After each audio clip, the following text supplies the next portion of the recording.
Walaikum salam. Apologies for the delay. Unfortunately, we'll experience with the microphone. So now, alhamdulillah, it's all sorted, so we'll start quite quickly.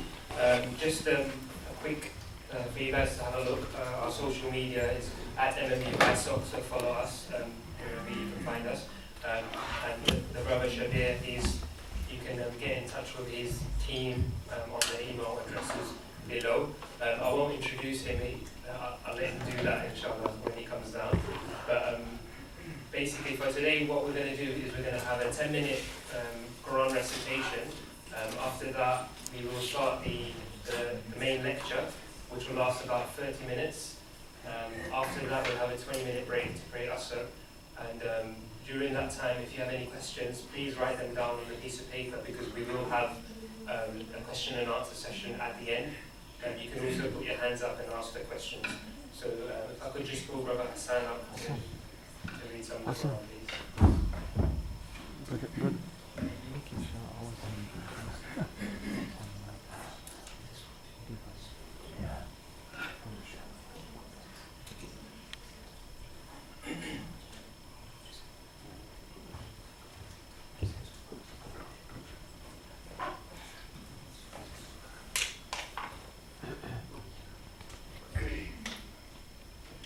أعوذ بالله من الشيطان الرجيم. بسم الله الرحمن الرحيم. ألف لام ميم. ذلك الكتاب لا ريب فيه هدى للمتقين الذين يؤمنون بالغيب ويقيمون الصلاة ومما رزقناهم ينفقون والذين يؤمنون بما أنزل إليك وما أنزل من قبلك وبالآخرة هم يوقنون أولئك على هدى من ربهم وأولئك هم المفلحون. إن الذين كفروا سواء عليهم أنذرتهم أم لم تنذرهم لا يؤمنون. ختم الله على قلوبهم وعلى سمعهم وعلى أبصارهم غشاوة ولهم عذاب عظيم. ومن الناس من يقول آمنا بالله واليوم الآخر وما هم بمؤمنين يخادعون الله والذين آمنوا وما يخدعون إلا أنفسهم وما يشعرون. في قلوبهم مرض فزادهم الله مرضا ولهم عذاب عليم بما كانوا يكذبون. وإذا قيل لهم لا تفسدوا في الأرض قالوا إنما نحن مصلحون ألا إنهم هم المفسدون ولكن لا يشعرون. وإذا قيل لهم آمنوا كما آمن الناس قالوا ونؤمن كما آمن السفهاء ألا إنهم هم السفهاء ولكن لا يعلمون. وإذا لقوا الذين آمنوا قالوا آمنا وإذا خلوا إلى شياطينهم قالوا إنا معكم إنما نحن مستهزئون. الله يستحيي بهم ويمدهم في طغيانهم يعمهون. أولئك الذين اشتروا الضلالة بالهدى فما ربحت تجارتهم وما كانوا مهتدين. مثلهم كمثل الذي استوقد نارا فلما أضاءت ما حوله ذهب الله بنورهم وتركهم في ظلمات لا يبصرون. صم لا يرجعون أو كصيب من السماء فيه ظلمات ورعد وبرق يجعلون أصابعهم في آذانهم من الصواعق حذر الموت والله محيط بالكافرين يكاد البرق يحتف أبصارهم كلما أضاء لهم مشوا فيه وإذا أثلم عليهم قالوا ولو شاء الله لذهب بسمعهم وأبصارهم إن الله على كل شيء قدير. صدق الله.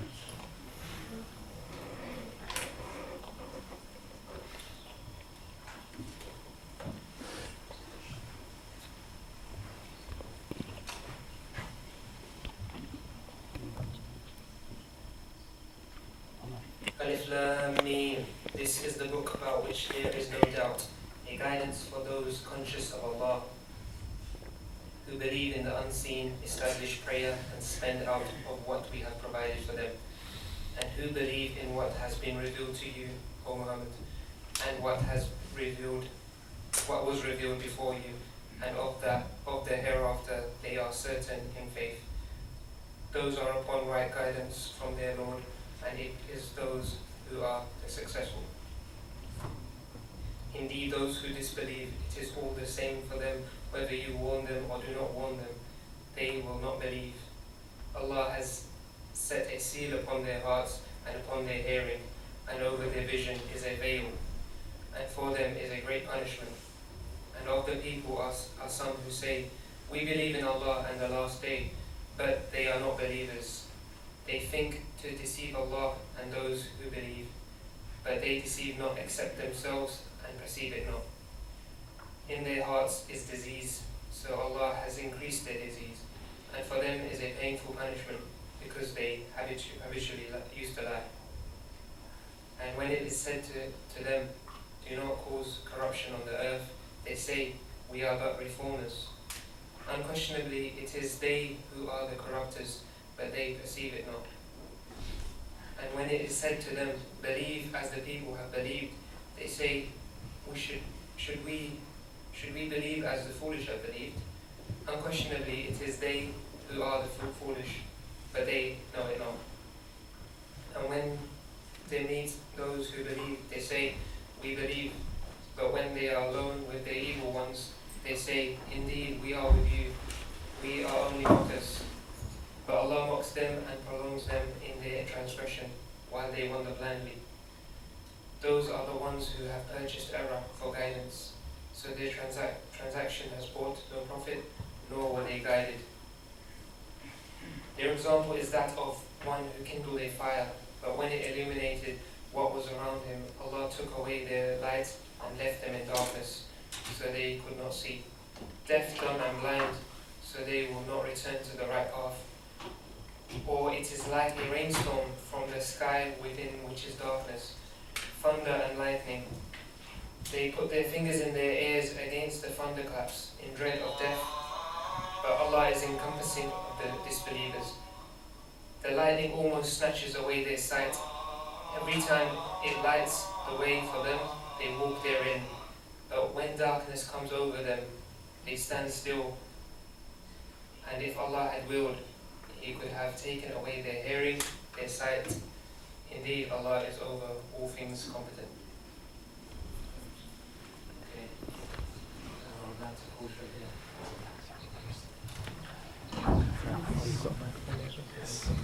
Let's put it on the side. Yeah. In the look, yeah.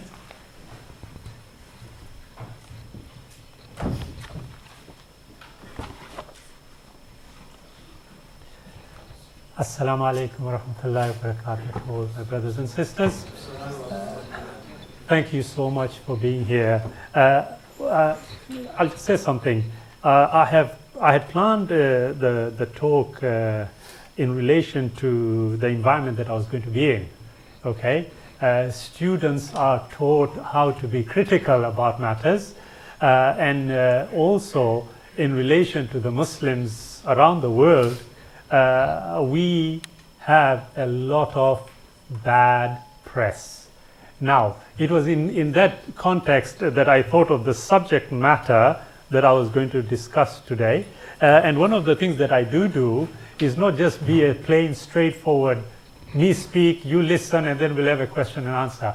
I oftentimes will ask questions to my audience, and I'm sure you guys are going to accommodate whatever questions I may have, so that we can make it a fruitful discussion rather than a one-way street. Okay. أعوذ بالله من الشيطان الرجيم بسم الله الرحمن الرحيم وقل جاء الحق وزهق الباطل إن الباطل كان زهوقا. You know, like I said, a university is an institution where you learn. And part of the learning process is to get things right, get things wrong, and also encourage yourself to look at things from a view that you wouldn't normally look at. Yeah, a bit like an example, I went to the Imam and I told him, Imam Saab, can you please tell me how tall Adam alayhi salam was? And the first thing he said is, who asked you to ask a question like that? So I said, well, I just thought about it. He says, well, come back tomorrow and ask me, not today. And that tomorrow never came, unfortunately. But questioning, finding out, understanding reasons for why something may have been said are very, very important. The talk today is about misconceptions in relation to Islam. Now, one of the things that I always do is consider things on an evidential basis, primarily. Yeah. So when I hear the word misconception, it can mean so many things. Yeah. So if we look at the textbook dictionary definition, we get a misconception being a view, opinion that is incorrect based on faulty thinking or understanding. Do you reckon we all agree with that? Yes? Yes? The definition? Yeah? Okay. But there are also synonyms, okay? There's misunderstanding, there's misreading, and there's also delusion. Now, it's odd that one of the synonyms is delusion. Yeah? There is a possibility that there are certain things which one says, one believes, one accepts, but the evidence is actually to the contrary. So, the definition we have of a misconception is a view or opinion that is incorrect based on faulty thinking or understanding. Faulty thinking, we can't really do much because it is subjective. But understanding, there is something we can do about that in terms of objective evidence. One of the ayahs in the Quran at Surah 34, ayah 28, it tells us that Muhammad sallallahu alaihi wasallam was sent as a mercy and a warner. But then it tells us, وَلَكِنَّ أَكْثَرَ النَّاسِ لَا يَعْلَمُونَ. Most of mankind do not know. Now, it doesn't necessarily mean that Muslims also will know everything. No, not necessarily. There are many Muslims who may not be aware. So the message is for everybody. Yeah? And with misconceptions, it leads a lot of people to the wrong conclusion about Muslims and Islam, and Muslims start being looked at in a very weird way, for want of a better word. Now, as I said earlier on, the misconceptions I want to address may not be the ones you may have thought about, okay? But inshallah, at the question and answer session, we can possibly address those. The first misconception that I have considered is about freedom of speech and Islam.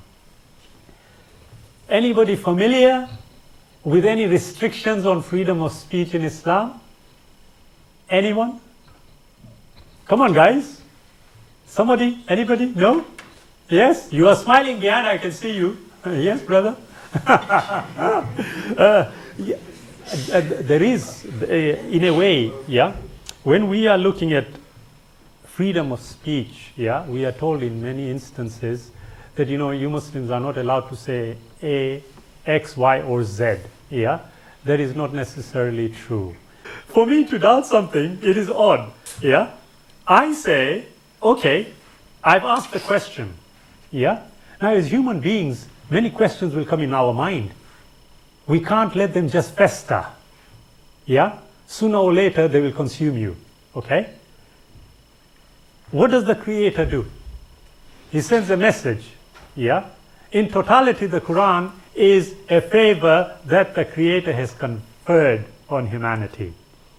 But each one of us knows that if we were to take the Quran, yeah, there are many things which we'll think, I don't really understand this. Can I go and find out? Okay? If you are not going to allow yourself the freedom, you are not going to be able to establish the truthfulness of what the Quran contains and the prophetic message. Now, freedom of speech, expression. Have we got any potential lawyers here? Anyone studying law? Come on, be courageous enough to bring it up. Anyone? No? No lawyers? Potential ones? Right, okay. Well, there's something here. Okay. According to the Universal Declaration of Human Rights, Article number 19, it says, everyone has the right to freedom of opinion and expression. This right includes freedom to hold opinions without interference and to seek, receive, and impart information and ideas through any media and regardless of frontiers. And this was incorporated in human rights law and also in the Covenant on Civil and Political Rights. But that particular version extended, if there's anything you don't know, please do ask me later, yeah? They carried on with it and said that to exercise these rights, it carries special duties and responsibilities and may therefore be subject to certain restrictions where necessary for respect or the rights or reputation of others, the protection of national security, or of public order, or of public health and morals. You will note here that although we are told about total freedom of speech, okay, it actually is restricted. It is restricted within the law. Now, from the Islamic perspective, what do we have? Surah 16, Ayah 125 tells us very clearly, invite to the way of your Lord. In what way? With a gun in the hand? In what way does it tell us? It says, with wisdom, good instruction, and argue with them in the best way possible. Argue with whom? Can somebody tell me? Who is it referring to? Who should we argue with? Is it only? What about arguing and discussing with a potential Muslim who disagrees with my point of view? Can I do that? Absolutely. It refers to anybody. Now, this, if we go according to the standard narrative, 1,500 years ago, we are told about this. Okay? We are told invite people. Now, what has that got to do with freedom of speech? Actually, everything. Because if a person comes to me and tells me, look, I think this about Islam, I think this about the Prophet, I think this about the Muslims, do I threaten him with imprisonment? Do I threaten him with a sword or a gun or whatever else you have? Do I threaten him by calling the wife? No. We won't do any of this. Yeah? We will just say, right, wait a minute, here it is. This is what we are going to do. Yeah? What is your objection? What is it that concerns you about Islam? Okay, here is the response to it. We can't all know everything, and when we don't know, we say, okay, we will find out and let you know. Now, in Surah 4, verse 140, in terms of freedom of speech, yeah, so many times we are told that people are saying things about the Quran or the Prophet, yeah, and these people are committing potentially blasphemy, so put them into prison. Sadly, and I'm going to be quite forthright about this, please do challenge me at the end, yeah, sadly, there are many countries where we are predominantly Muslim, where things are happening and individuals are being held in custody for extremely flimsy reasons, and those reasons are almost inevitably to do with what they said. Not what they did, what they said. What does the Quran say in Surah 4 verse 140? It says, when you hear the revelations of God being rejected and mocked, then do not sit with them until they move on to a different narrative. It says, be patient over whatever they say and depart from them in a good manner. What is it saying? Is it asking you that when somebody is mocking you, strike them with the sword or something? What is it saying? If we take a cursory look at the ayahs, and that is what I'm doing, okay, is it telling us to threaten them with violence? No, it isn't. But it is also telling us that, look, if you are going to argue with them, then necessarily it means that they are going to say things, okay, which are going to be reasonable. And when a person is being reasonable, engage with them. If they are being unreasonable, they are mocking, they are teasing, whatever they may be doing. If you see, oh, I'm not going to get anywhere here, move away. But it isn't telling you, okay, go move away, go and get a sword, come back again and sort the problem out. It's not saying that. Now, again and again, the ayah is talking about how people are going to say things that are going to annoy you as a Muslim. In Surah 3, ayah 186, the same thing again is referred to. Yeah? That look, they are saying things. But one thing you must bear in mind is that when they are saying all this, it is because they have the freedom to be able to say that. Yeah? Now one can easily argue, well, this is not an Islamic state. I'll keep the definitions of Islamic state aside, yeah? This is not an Islamic state, and so we don't know. Oh, well, if you are going to have a state will necessarily mean that the authorities will ensure that there is peace and tranquility in the state. That is what their effort is going to be. Yeah? In order to do that, a lot of engaging with the mouth is going to have to take place rather than with the hand. There is a place for that also, which inshallah will come on to. Okay? So we find very, very clearly that ayah after ayah, the Creator is telling us, and you look at the prophetic practice also, the same thing. You know, when they used to speak to the Prophet, many a time they were saying things for which the companions were getting mad. Yeah? And the Prophet of God was there intently listening. Yeah? The very famous incident of the gentleman who comes and says to the Prophet of God, "O Prophet of God, give me permission to commit activities other than the ones permitted with a wife." And the companions were ready to take his hat off. Yeah? But it's not like that. He says, look, leave him, let him ask. And when he does ask, the Prophet gives him a fitting response. But that would not have happened if there was a restriction on what one was permitted to say.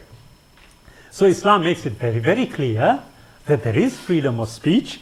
And in relation to the freedom, is it absolute? Well, according to Article 19, yeah, and this has nothing to do with Islam, by the way, yeah, the Universal Declaration of Human Rights, as appended, is actually telling you, you are allowed, but there are certain things which you must not say. What is Islam telling us? Exactly the same. The difference here being that the Muslim was told over 1,000 years ago, that common one, yeah, but it is true, yeah.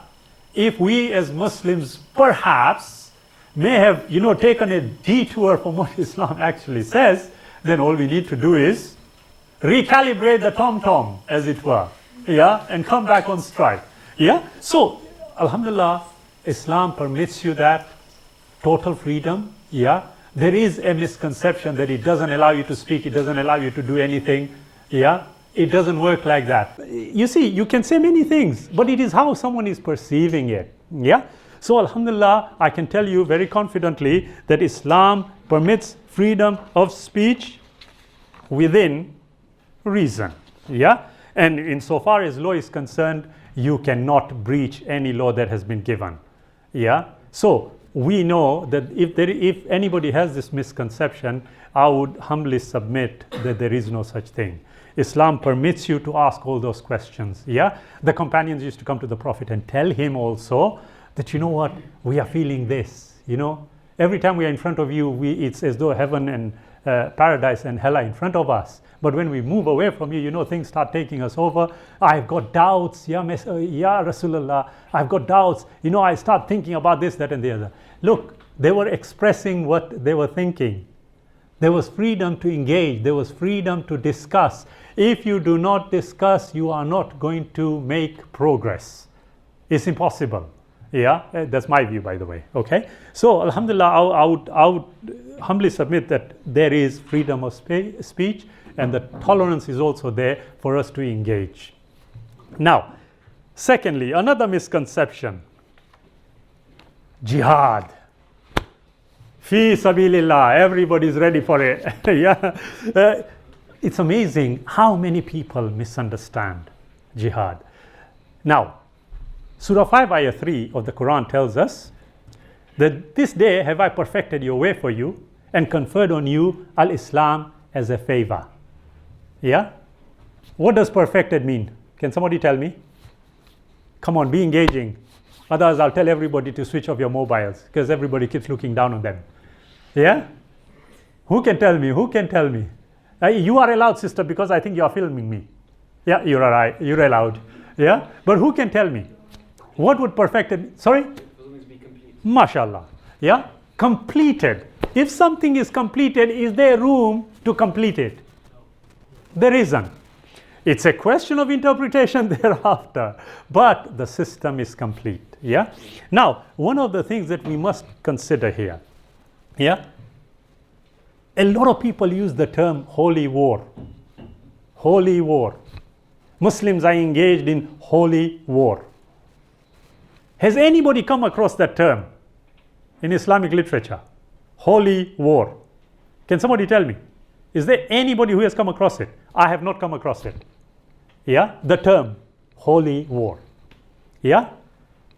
It isn't there. It's just not there. In fact, I would even suggest that the word holy is not available. It is not there.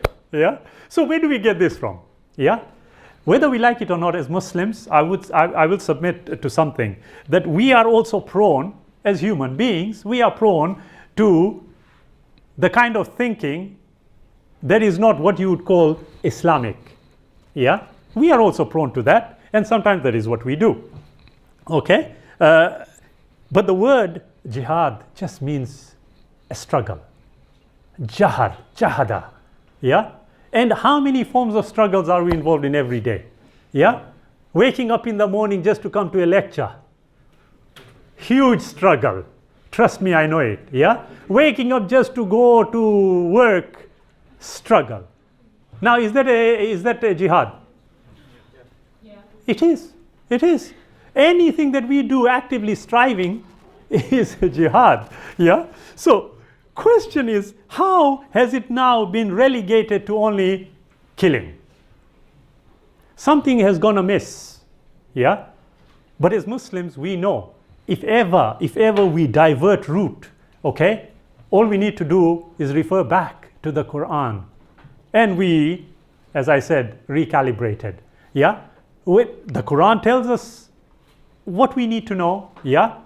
With the companion and what he said, with the Prophet ﷺ and what he said, and the companions also, we as Muslims, we have got certain things which we can refer to anytime we have any doubts. Yeah? But the word jihad, as we said, is clear. It's a struggle. Yeah? The Creator tells us, believers who give generously in charity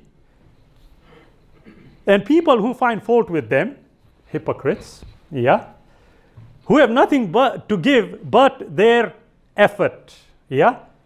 Believers who give their effort. What is the word used there? Jahada. Yeah? Same thing, struggle. Okay? Every ayah of the Quran at Surah 31, ayah 15, the same thing happens. Yeah? It talks about with parents who are non-Muslim. Yeah?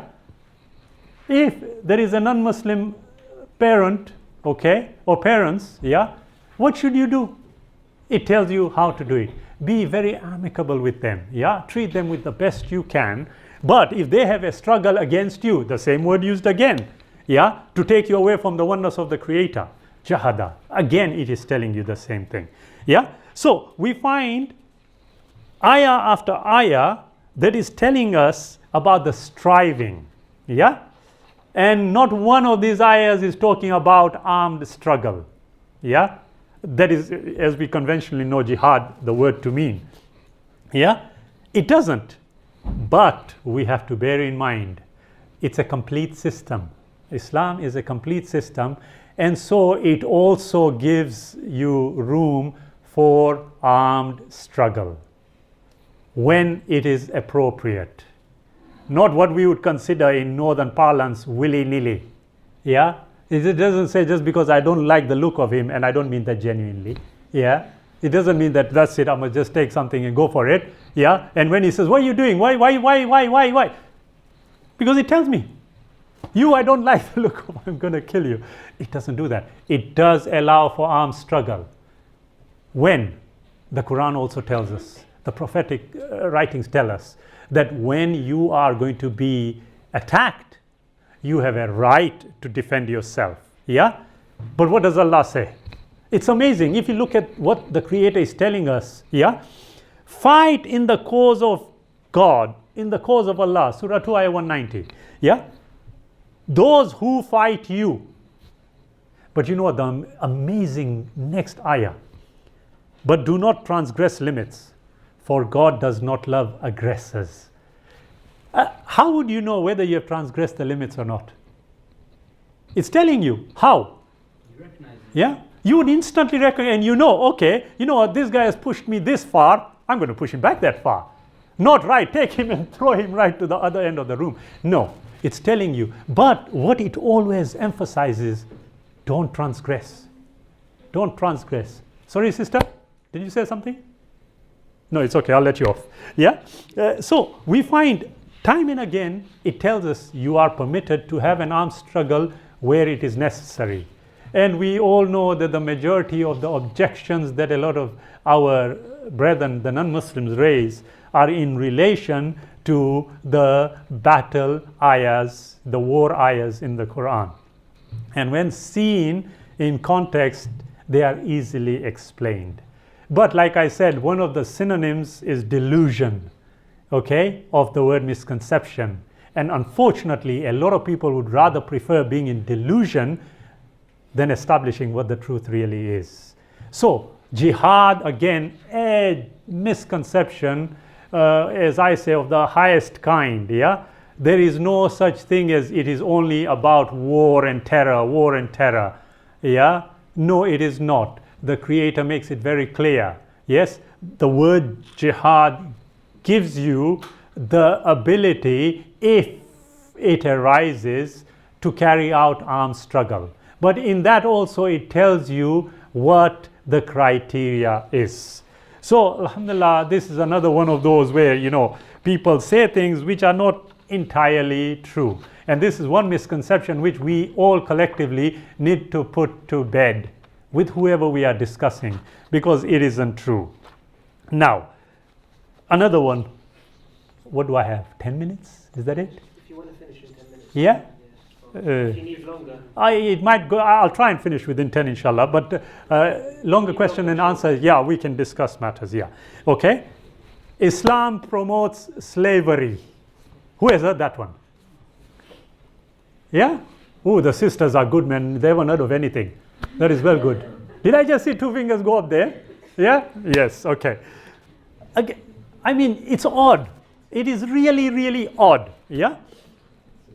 We have got a people over 1,000 years ago where this kind of servitude was practiced. Yeah? It was quite the norm. Yeah? Nobody would have objected 1,500 odd years ago about this issue. Yeah? But today everybody's raising it. Oh, Islam allows slavery. Islam did this, Islam did that. Yeah? And it is the reason that is being asked, and I just want to share it with you. is that the idea of the Creator knowing then and now as to what morally is correct. There is a confusion in how things are being understood. Yeah, here is a practical issue. Okay, slaves at that time was a common practice. In fact, I would suggest that there's a book, Slavery in Islam. Okay, and that brother in that book, his name slips my mind. He actually looks at the historical aspects of slavery in relation to these other communities also, and how it was practiced. Okay, it's quite an eye-opener. Inshallah, if you get the opportunity, try and find that book. Yeah, but it was a common thing at that time. What did Islam come and do? That is the important issue. Concentrating on, oh yes, it was slavery, fine, but what is the solution? Then what was the solution? Now what is the solution? Yeah, so we have an ayah. The Creator tells us in Surah 90, ayah 10 to 14, did we not show him the two paths? Now you can always go back and read the rest of it. I'm just cutting it down to what is relevant. Yeah, he should choose the difficult path. Which one is the difficult path? The freeing of slaves. Another ayah, Surah 2, 177. Same thing again, yeah, talking about freeing the slave. 492, 589, 58, all of them are talking about the freeing of slaves. Now, if it was supposed to be an institution as is being alleged, yeah, which is special to Islam, why would the Quran want to ask you, rather tell you, free slaves? And it is common sense, yeah, that if you have got a situation where there are so many of human beings who are slaves, yeah, if you are just going to come in and at one swipe take it all out, we all are, if you are not familiar, familiarize yourself with what happened after World War I. Yeah, honestly, you need to read that. What happened to, sadly, a lot of human beings, male and female. Okay, it is unrealistic. I did ask about any potential lawyers here. Reason being that in law, yes, there is always what you call a transition period when new laws are going to come into effect. Yeah, why do you give yourself a transition period? Can somebody answer me quickly? Why would you have a transition period from one to another? Difficult to move from one to the other. Exactly. It makes it easier for the transition to take place. You can't instantly bring it in. They did it. Do you know in Mozambique quite a few years back, yeah, the currency was zeroed at 12 midnight. Instant millionaires became instant beggars. And sadly, a lot of people took their lives. So it makes logical sense to have something that takes time before it is taken out. Now, every Muslim is aware. But you know, if you look at that historical period, there were many people who were in servitude to Muslims. And when they were told, look, free yourself, go, they said no, they prefer to remain. Yeah. Now, this is a discussion all on its own.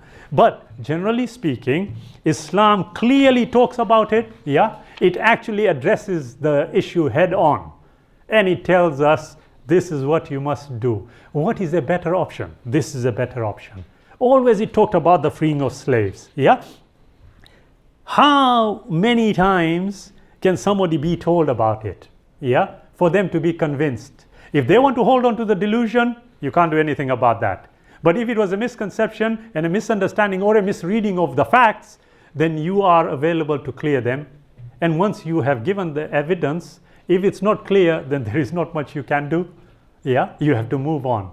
But we know Islam doesn't promote it. What Islam did do, it came and actually emancipated them. That's my contention. Yeah, but it did it in a very practical manner. So much so that today that very principle is being used in many legal systems around the world of a transition period. Yeah, so the idea that Islam promotes slavery is completely misconceived. Now, the next one is quite interesting. Apostasy. Who has heard of that? Yeah, I can see all hands suddenly went up. Okay. Can somebody very quickly tell me what makes an apostate? How do you become an apostate? Sorry? Leave the religion. Excellent. Leave the religion. Any others? What makes one an apostate? Publicly declare that you've left. Publicly declare. Excellent. The sister said, leave the religion of Islam. Excellent. It is true. But how?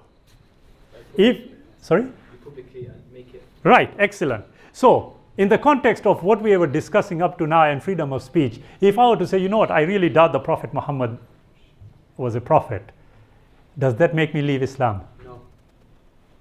No. So where is the line drawn? As if you reject 100%. Okay, if I were to say I currently reject his teachings after having considered them, but I'm open to reconsideration, am I a Muslim or have I left Islam? You're still Muslim. You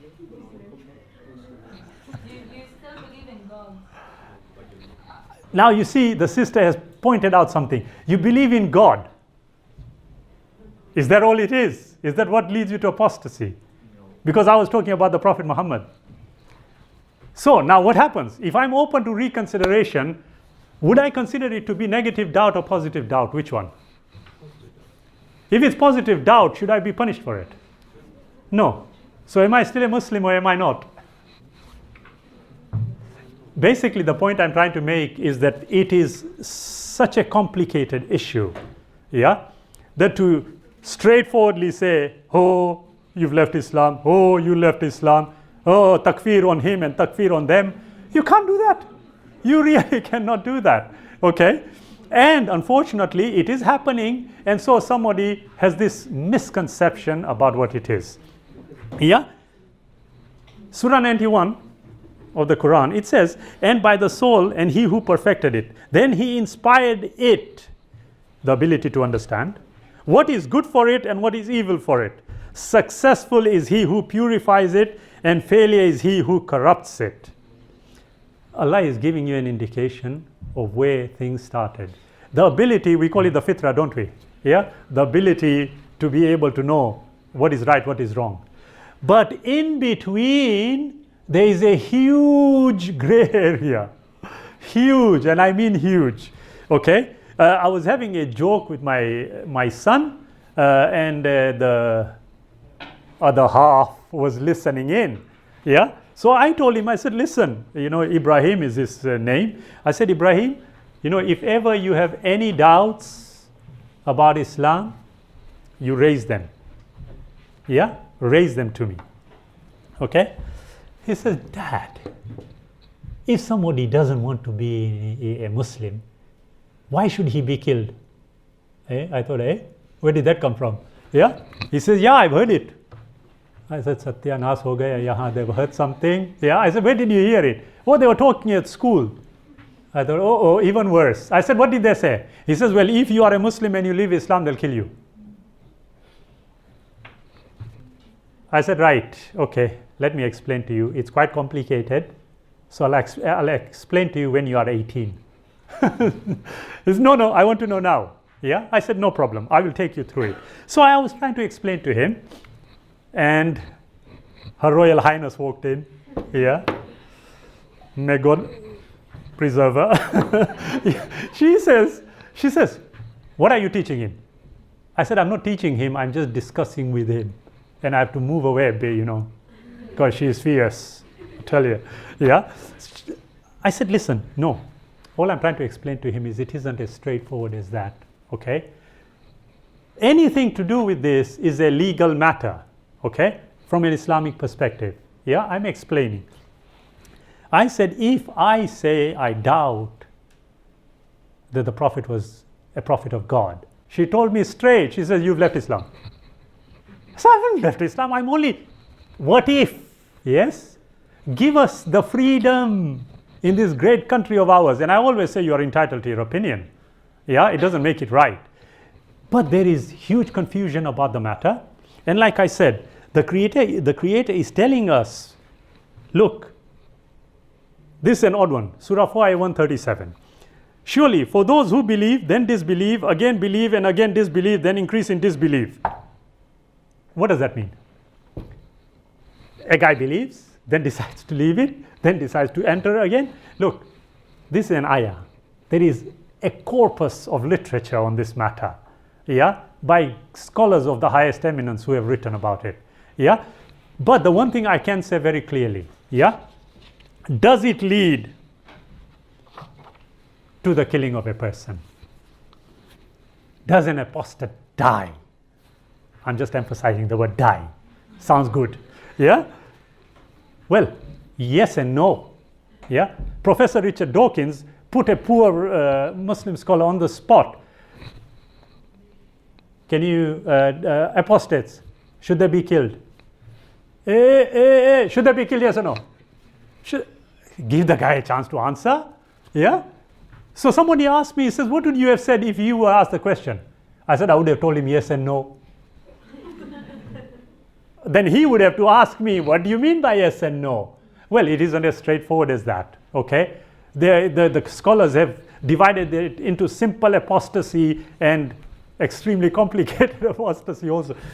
In effect, what I'm saying is it is a legal issue, but the bottom line is that no, it doesn't just make one guilty and sentenced to death. No.